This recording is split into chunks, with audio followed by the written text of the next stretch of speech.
जहागीरदार यांच्यासह अन्य 60 ते 70 जणांविरुद्ध गुन्हा दाखल।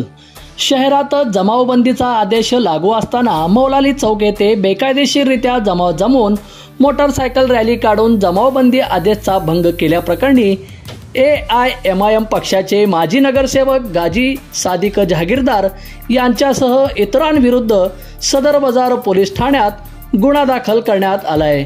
याबाबत मिळालेली अधिक माहिती अशी की बुधवारी 6 मार्च रोजी सायंकाळी माजी नगरसेवक गाजी जहागीरदार यांनी मौलाली चौकात त्यांच्या समर्थकांना एकत्रित जमवून मौलाली चौक ते शिवछत्रपती रंगभवन पर्यंत मोटरसायकल रॅली काढली।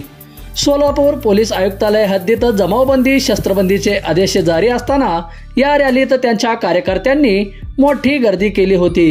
या प्रकरणी सदर बाजार पोलीस ठाण्यात नेमणुकीस असलेले पोलीस हवालदार नितेश रमेश काळे /1934 यांनी सदर बाजार पोलीस ठाण्यात फिर्याद दाखल केली।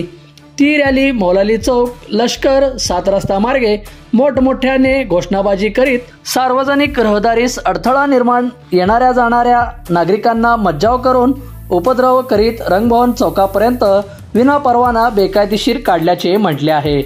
त्यानुसार गाजी सादिक जहागीरदार, कमरुद्दीन उर्फ कम्मो सलाउद्दीन शेख, शोएब चौधरी, मोहसिन मैंदरगीकर, बाबा पीर अहमद शेख, मोइल कुरेशी, जावेद नायकवाडी, शहबाज बागवान, महजर कोरबू, बाबा पठाण, अब्बू, दादू सालार, अमीर साहेल, सुलतान शेख यांच्यासह अन्य 50 ते 60 कार्यकर्त्यांविरुद्ध भादवी 188, 143, 341, 268 सह महाराष्ट्र पोलीस कायदा 135 अन्वये गुन्हा दाखल करण्यात आलाय।